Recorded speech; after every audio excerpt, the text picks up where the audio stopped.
আজকে আমরা আলোচনা করব স্নায়বিক নিয়ন্ত্রণ ও সমন্বয়ের অন্তর্গত কয়েকটি বিষয়। স্নায়ু, স্নায়ুগ্রন্থি, স্নায়ুতন্ত্রের প্রাথমিক কাজ। আমরা জানি স্নায়ুতন্ত্রের গঠনগত এবং কার্যগত একক হচ্ছে নিউরন বা স্নায়ুকোষ। নিউরন বা স্নায়ুকোষ। স্নায়ুতন্ত্রের একক কি? স্নায়ুতন্ত্রের একক হলো নিউরন বা স্নায়ুকোষ। এই নিউরন বা স্নায়ুকোষ আমরা জানি যে এটা কি কি দিয়ে তৈরি। এটা হচ্ছে নিউরোসাইটন। এই যে কোষদেহটাকে বলা হয় নিউরোসাইটন।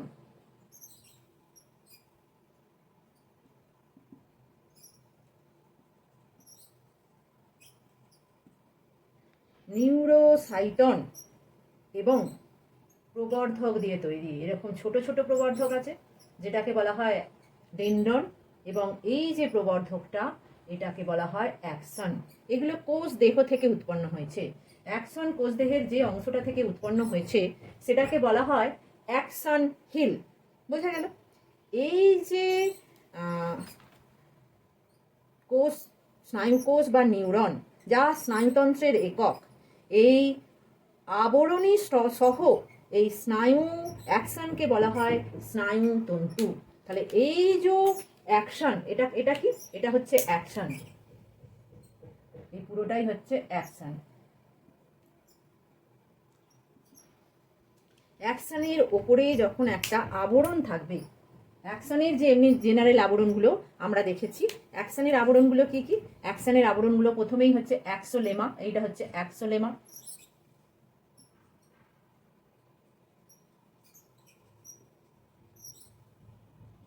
তারপরে আছে মায়োলিন সিদ আছে। এই যেটা আছে এটা হচ্ছে মায়োলিন সিদ। মায়োলিনের আবরণ আছে।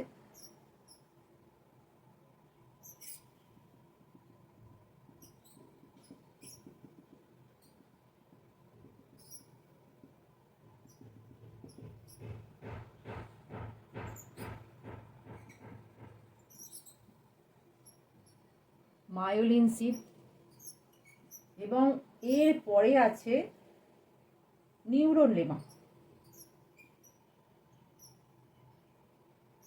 এর পরের আবরণটা হচ্ছে নিউরোলেমা।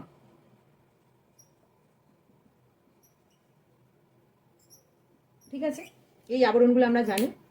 এই যে অ্যাকশন, এই যে স্নায়ুতন্তু, এটাকে বলা হচ্ছে অ্যাকশনকে বলা হচ্ছে স্নায়ুতন্তু। কখন বলা হবে? কোন অ্যাকশনের উপরে একটা যোগ কলার আবরণ থাকবে। এই যে সবুজ রঙের করেছি, সবুজ রংটা দেখা যাচ্ছে কিনা বুঝতে পারছি না। এই সবুজ রঙের আবরণ বিশিষ্ট, এই যে সবুজ রঙের নয়, যোগ কলার আবরণ বিশিষ্ট, এটা হচ্ছে যোগ কলার আবরণ। আবরণ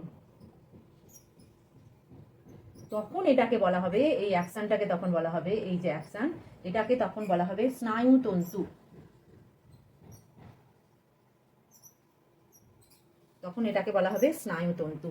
তাহলে স্নায়ুতন্তু আর অ্যাকশনের মধ্যে পার্থক্য কি দেখা গেল? যে এই যে অ্যাকশনের এই আবরণগুলো ছাড়াও অ্যাকশনের ওপরে যখন যোগ কলার একটা আবরণ থাকবে তখন সেটাকে বলা হবে স্নায়ুতন্তু। বুঝে গেল? তাহলে স্নায়ু কাকে বলে? স্নায়ু হচ্ছে যোগ কলার আবরণ বেষ্টিত রক্তবাহ ও ফ্যাট কোষযুক্ত স্নায়ুতন্তু গুচ্ছকে বলা হয় স্নায়ু। কি বললাম? তাহলে কি বললাম? যোগ কলার আবরণ বেষ্টিত রক্তবাহ ও ফ্যাট কোষযুক্ত স্নায়ুতন্তু গুচ্ছ। এই যে বলছি স্নায়ুতন্তু গুচ্ছ, এই কথাটা খুব ইম্পর্টেন্ট। এই স্নায়ুতন্তু গুচ্ছকে বলা হয় স্নায়ু বা নার্ভ। বোঝা গেল? এই যে যোগ কলার আবরণ, একে 3 ধরনের আবরণ দেখা যায়। প্রথমে এই যে একটা, আমি যেটা এখানে এঁকেছি, অ্যাকশনকে ঘিরে যোগ কলার যে আবরণ একদম ভিতরে থাকে, এটাকে বলা হয় এন্ডোনিউরিয়াম।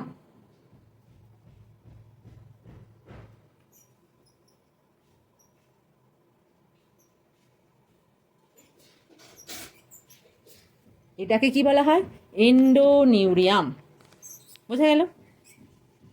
এন্ডোনিউরিয়াম। তাহলে এবং এই রকম অনেকগুলো এন্ডোনিউরিয়াম এইরকম আছে, এর ভেতরে স্নায়ু আছে, এটা আমি একটু করে দিচ্ছি। এটা একটা এন্ডোনিউরিয়াম, যোগ কলার আবরণ, ভেতরে স্নায়ু আছে। আর একটা এরকম যোগ কলার আবরণ, এর ভেতরে স্নায়ুতন্তু আছে, স্নায়ু বলবো না, স্নায়ুতন্তু আছে। আর একটা এরকম যোগ কলার আবরণ বিশিষ্ট স্নায়ুতন্তু, এগুলো সব এন্ডোনিউরিয়াম, এগুলো হচ্ছে এন্ডোনিউরিয়াম দিয়ে অনেকগুলো স্নায়ুতন্তু আছে। এইবার এইগুলো যখন একটা যোগ কলার আবরণ দ্বারা থাকবে, সেটাকে তখন বলা হবে, এই আবরণটা এন্ডোনিউরিয়ামের পরে, এখানটা দেখা যাবে কি, এন্ডোনিউরিয়ামের পরের আবরণটা হবে পেরিনিউরিয়াম। পেরিনিউরিয়াম, এন্ডোনিউরিয়ামগুলোকে একটা যে যোগ কলার আবরণ দিয়ে আবৃত থাকে, তখন তাকে বলা হবে পেরিনিউরিয়াম। বোঝা গেল? এন্ডোনিউরিয়াম, পেরিনিউরিয়াম। এরপরে এরকম পেরিনিউরিয়ামগুলো, এই পেরিনিউরিয়ামগুলোকে নিয়ে আর একটা আবরণে ঢাকা থাকবে, সেটাকে বলা হয় এপিনিউরিয়াম। তাহলে একেবারে বাইরের যে আবরণটা, সেটাকে কি বলা হচ্ছে? এপিনিউরিয়াম।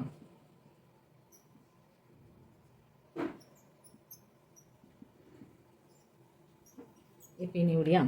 তাহলে যোগ কলার আবরণ বিশিষ্ট রক্তবাহ ফ্যাট কোষযুক্ত স্নায়ুতন্তু গুচ্ছকে বলে স্নায়ু বা নার্ভ।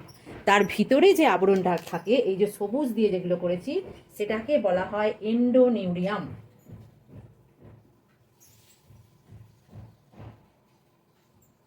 নিউরিয়াম। মাঝের যে আবরণটা, সেটা হচ্ছে লাল দিয়ে করেছি, সেটা হচ্ছে পেরিনিউরিয়াম। এবং বাইরের যে আবরণটা, যোগ কলার আবরণ, তাহলে হচ্ছে সেটা হচ্ছে এপিনিউরিয়াম। তাহলে নার্ভের মধ্যে কত রকমের যোগ কলার আবরণ আছে? 3 ধরনের যোগ কলার আবরণ আছে। একদম ভিতরে আছে এন্ডোনিউরিয়াম, তার মাঝে আছে পেরিনিউরিয়াম, আর বাইরে আছে এপিনিউরিয়াম। বোঝা গেল? তার বাইরে আছে এপিনিউরিয়াম। এর আগে আমরা দেখব স্নায়ু। এই যে স্নায়ু কি আমরা দেখলাম, এই স্নায়ুর প্রকারভেদগুলো দেখব। প্রকারভেদ, স্নায়ুকে কটা ভাগে ভাগ করা হয়েছে এবং তাদের কাজগুলো কি, সেই কোন স্নায়ু কি কাজ করে। প্রথমে বলবো বহির্বাহী স্নায়ু বা ইফারেন্ট নার্ভ। ইফারেন্ট নার্ভ কাকে বলছে তাহলে দেখি। যে স্নায়ু বিভিন্ন রেসপন্স কেন্দ্রীয় স্নায়ুতন্ত্র থেকে এফেক্টর বা কারকে নিয়ে আসে, তাদেরকে বলা হয়, সেই স্নায়ুগুলোকে ইফারেন্ট বা বহির্বাহী স্নায়ু। দেখো এখানে আমি একটা ছবি এঁকেছি, এটা হচ্ছে গ্রন্থি একটা, আর এটা হচ্ছে পেশি। পেশি বা গ্রন্থি এরা কারক বা এফেক্টর হিসাবে কাজ করে। তাহলে কি বললাম? পেশি বা গ্রন্থি এরা কারক বা এফেক্টর হিসেবে কাজ করে। তাহলে যে স্নায়ু উদ্দীপনা, এটা হচ্ছে কেন্দ্রীয় স্নায়ুতন্ত্র, এইটা এবং এইটা।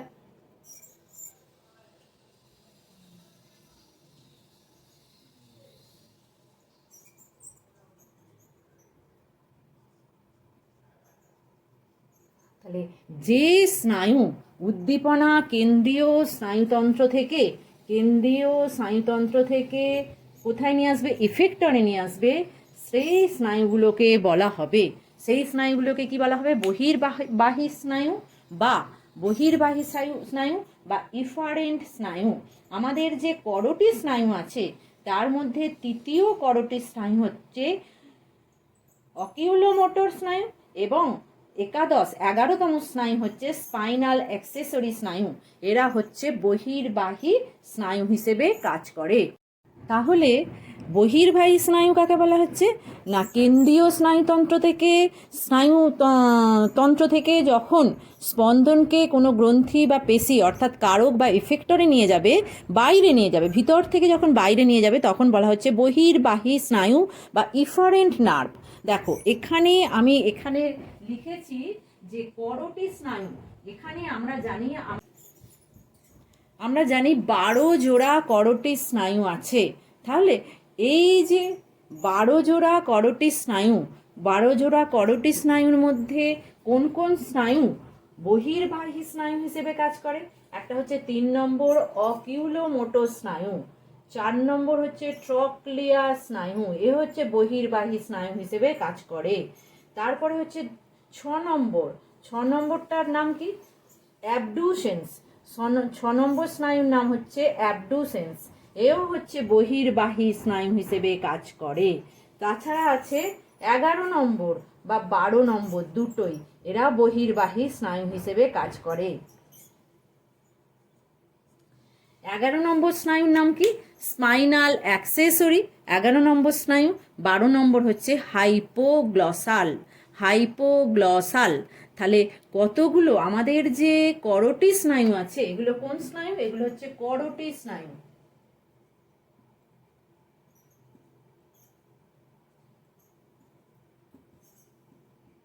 আমাদের কত জোড়া করোটি স্নায়ু আছে? 12 জোড়া করোটি স্নায়ু আছে। তার মধ্যে 3 নম্বর হচ্ছে বহির্বাহী স্নায়ু, যেটা হচ্ছে অকিউলোমোটর। 4 নম্বর হচ্ছে ট্রক্লিয়ার বহির্বাহী স্নায়ু, এবং 6 নম্বর হচ্ছে অ্যাবডুসেন্স বহির্বাহী স্নায়ু। 11 নম্বর হচ্ছে স্পাইনাল অ্যাক্সেসরি বহির্বাহী স্নায়ু। 12 নম্বর হচ্ছে হাইপোগ্লসাল বহির্বাহী স্নায়ু। তাহলে এই হয়ে গেল বহির্বাহী স্নায়ু বা ইফারেন্ট স্নায়ু। এরপরে আমরা দেখব অন্তর্বাহী স্নায়ু। করোটি স্নায়ুর সংখ্যা, মানুষের করোটি স্নায়ুর সংখ্যা হচ্ছে 12 জোড়া। হ্যাঁ, একদম 1 2 3 4 5 6 7 8 9 10 11 12। 1 নম্বর হচ্ছে অলফ্যাক্টরি, 2 নম্বর হচ্ছে অপটিক, 3 নম্বর হচ্ছে অকিউলোমোটর, 4 নম্বর হচ্ছে ট্রক্লিয়ার, 5 হচ্ছে টাইজেমিনাল, 6 হচ্ছে অ্যাবডুসেন্স, 7 হচ্ছে ফেসিয়াল, 8 হচ্ছে অডিটরি, 9 হচ্ছে গ্লসোফ্যারিঞ্জিয়াল, 10 হচ্ছে ভেগাস, 11 হচ্ছে স্পাইনাল অ্যাক্সেসরি, 12 নম্বর হচ্ছে হাইপোগ্লসাল। তাহলে এই যে করোটি স্নায়ুগুলো আছে, এর মধ্যে দেখি কোন স্নায়ু কি হিসেবে কাজ করে। প্রথমে আমরা যে স্নায়ুর কথা বলবো সেটা হচ্ছে বহির্বাহী স্নায়ু বা ইফারেন্ট নার্ভ। এই যে করোটি স্নায়ুর মধ্যে 3 নম্বর যে করোটি স্নায়ু আছে অকিউলোমোটর, এ বহির্বাহী স্নায়ু হিসেবে কাজ করে। 4 নম্বর যে ট্রক্লিয়ার বহির্বাহী স্নায়ু হিসেবে কাজ করে।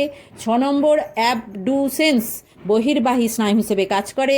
11 নম্বর স্পাইনাল অ্যাক্সেসরি বহির্বাহী স্নায়ু হিসেবে কাজ করে। 12 নম্বর হচ্ছে হাইপোগ্লসাল, হাইপোগ্লসাল বহির্বাহী বা ইফারেন্ট নার্ভ হিসেবে কাজ করে। এরপরে আমরা দেখব কি স্নায়ু আছে।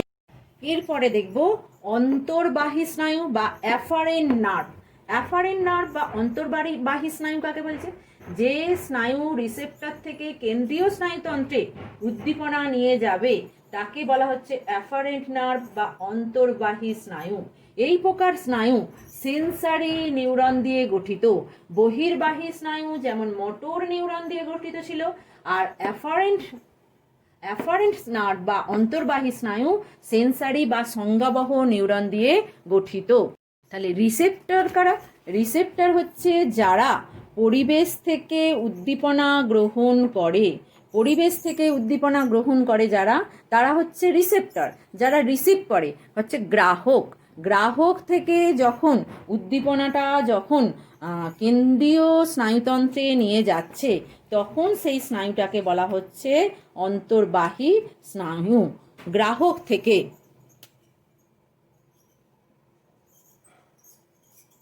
গ্রাহক টু কেন্দ্রীয় স্নায়ুতন্ত্রে। অন্তর্বাহী স্নায়ু তাহলে কাকে বলা হচ্ছে? এই যে আমি সবুজ দিয়ে করেছি, অন্তর্বাহী স্নায়ু হচ্ছে গ্রাহক থেকে যখন উদ্দীপনাটা কেন্দ্রীয় স্নায়ুতন্ত্রে যাচ্ছে, গ্রাহক থেকে উদ্দীপনা যখন কেন্দ্রীয় স্নায়ুতন্ত্রে যাচ্ছে, তখন সেটাকে বলা হয় অন্তর্বাহী স্নায়ু। অন্তর্বাহী স্নায়ু আসলে কি দিয়ে গঠিত হয়? কোন ধরনের নিউরন দিয়ে গঠিত হয়? সেন্সারি বা সংজ্ঞাবহ নিউরন দিয়ে গঠিত হয়। এখানে আমরা দেখি তাহলে অন্তর্বাহী স্নায়ু হিসেবে কে কাজ করে। 1 নম্বর হচ্ছে অলফ্যাক্টরি অন্তর্বাহী স্নায়ু হিসেবে কাজ করে। তারপরে 2 নম্বর হচ্ছে অপটিক, তারপরে হচ্ছে 8 নম্বর হচ্ছে অডিটরি। হ্যাঁ, তাহলে আমরা কার কার কথা দেখলাম? একটা হচ্ছে 1 নম্বর অলফ্যাক্টরি, 2 নম্বর হচ্ছে অপটিক, আর তারপরে হচ্ছে 8 নম্বর হচ্ছে অডিটরি। এরা কি স্নায়ু হিসেবে কাজ করে? এরা অন্তর্বাহী স্নায়ু হিসেবে কাজ করে। আর এক প্রকার স্নায়ু আমরা দেখতে পাই যাদেরকে বলা হয় মিশ্র স্নায়ু। যাদেরকে কি বলা হয়? মিশ্র স্নায়ু। আমি এই উপরটাতে লিখছি মিশ্র স্নায়ু। মিশ্র অর্থাৎ মিক্স নার্ভ। যারা এই যে দুরকম কাজই করবে, কেন্দ্রীয় স্নায়ুতন্ত্র থেকে উদ্দীপনাকে কারকে নিয়ে আসবে, আবার গ্রাহক থেকে উদ্দীপনাকে কেন্দ্রীয় স্নায়ুতন্ত্রে নিয়ে আসবে। অর্থাৎ উদ্দীপনাকে বাইরে থেকে ভিতরে নিয়ে যাবে, আবার ভিতর থেকে বাইরে নিয়ে আসবে। তাদেরকে বলা হচ্ছে মিশ্র স্নায়ু, তাহলে বা মিক্স নার্ভ। এই প্রকার স্নায়ু সেন্সারি এবং মোটর উভয় প্রকার নিউরনের সমন্বয়ে গঠিত হয়। হ্যাঁ, এই স্নায়ু উভয় দিকেই স্পন্দন বা উদ্দীপনাকে পরিবহন করতে পারে। এই প্রকার স্নায়ু দেখি মিশ্র স্নায়ু কে কে আছে। মিশ্র স্নায়ু দেখো, মিশ্র স্নায়ু হচ্ছে, এটা হচ্ছে 5 নম্বর। 5 নম্বর হচ্ছে টাইজেমিনাল হচ্ছে মিশ্র স্নায়ু। 7 হচ্ছে ফেসিয়াল হচ্ছে মিশ্র স্নায়ু। তারপরে হচ্ছে 9 হচ্ছে, দেখো 9 হচ্ছে গ্লসোফ্যারিঞ্জিয়াল মিশ্র স্নায়ু। 10 হচ্ছে ভেগাস মিশ্র স্নায়ু। তাহলে দেখো এই করোটি স্নায়ুর মধ্যে কোন স্নায়ুটা কি ধরনের স্নায়ু হিসেবে কাজ করে, এই 12 জোড়া স্নায়ু আমরা প্রত্যেকটা স্নায়ুকেই আইডেন্টিফাই করলাম।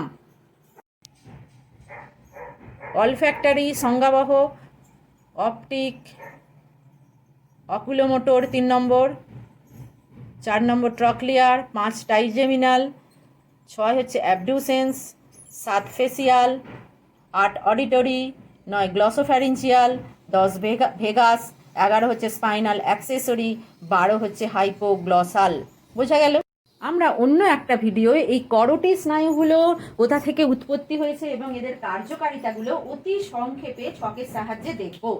এরপর আজকে আমরা যেটা দেখব সেটা হচ্ছে, আমরা কি দেখলাম, আমরা স্নায়ু কি সেটা দেখলাম এবং স্নায়ুর প্রকারভেদটাকে জানলাম। বোঝা গেল? এরপর দেখি আমরা কি দেখব।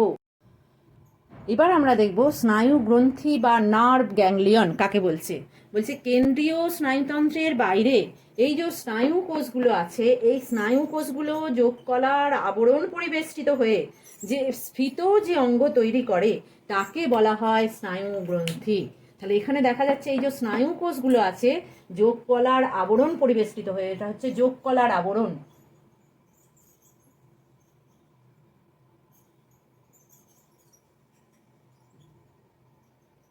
যোগকলার আবরণ পরিবেষ্টিত হয়ে যে স্ফীত অঙ্গ তৈরি করেছে তাকে বলা হচ্ছে স্নায়ু গ্রন্থি বা নার্ভ গ্যাংলিয়ন।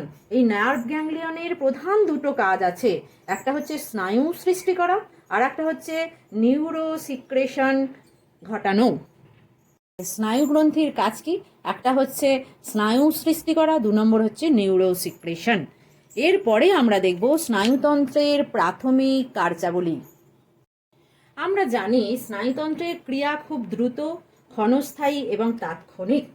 এই যে নিখুঁতভাবে স্নায়ুতন্ত্র কাজ করে চলে, কিভাবে কাজ করে প্রাথমিকভাবে সেটা আমরা জানব। প্রথমত স্নায়ু কি করে? উদ্দীপনা গ্রহণ করে। তাহলে প্রথমে উদ্দীপনা যে গ্রহণ করে, কারা উদ্দীপনা গ্রহণ করে? আমাদের জানি আমাদের পঞ্চ ইন্দ্রিয় আছে, চক্ষু, কর্ণ, জিহ্বা, নাসিকা, ত্বক। এই চক্ষু, কর্ণ, নাসিকা, জিহ্বা, ত্বক এর সাহায্যে উদ্দীপনা গ্রহণ করে, অথবা কোনো গ্রাহক বিভিন্ন অঙ্গে অবস্থিত, দেহের বিভিন্ন স্থানে অবস্থিত গ্রাহক কোষের সাহায্যে উদ্দীপনা গ্রহণ করে।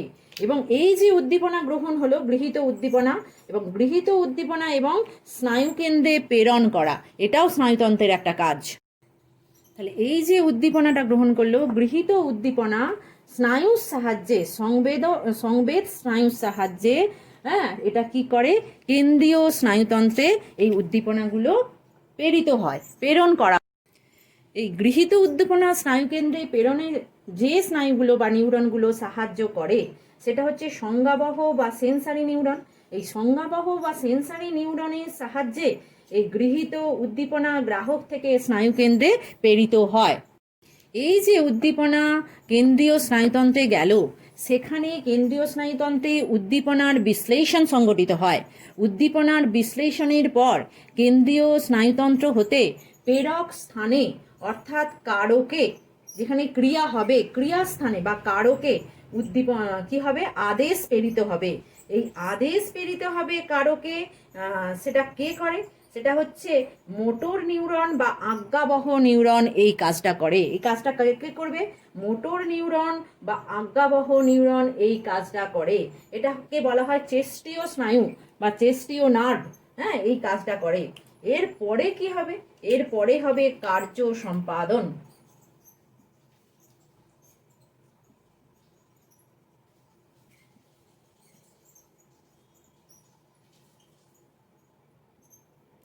এরপরে চলবে কার্য সম্পাদন। স্নায়ুকেন্দ্র থেকে যে আদেশ গৃহীত হলো সেই আদেশ অনুযায়ী কাজটা সম্পন্ন হবে।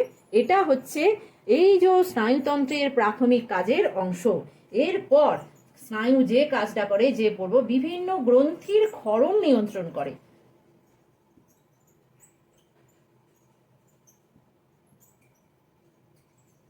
বিভিন্ন গ্রন্থির ক্ষরণ নিয়ন্ত্রণ করে। আর যে কাজের কথা বলবো সেটা হচ্ছে পেশি সংকোচন নিয়ন্ত্রণ করে। এই যে পেশি সংকোচনের সাহায্যে আমাদের বিভিন্ন সংকোচন নিয়ন্ত্রণ করে। এই পেশি সংকোচনের সাহায্যেই আমাদের দেহের বিভিন্ন সঞ্চালনমূলক ক্রিয়া সুসম্পন্ন হয়। এই পেশি সংকোচন কেবল যে শরীরের বাইরে হাত পা নাড়া তা নয়, আমাদের শরীরের মধ্যেও যে পেশি সংকোচিত হয় তার সাহায্যেও আমাদের শরীরের বিভিন্ন কার্যাবলী সুসম্পন্ন হয়।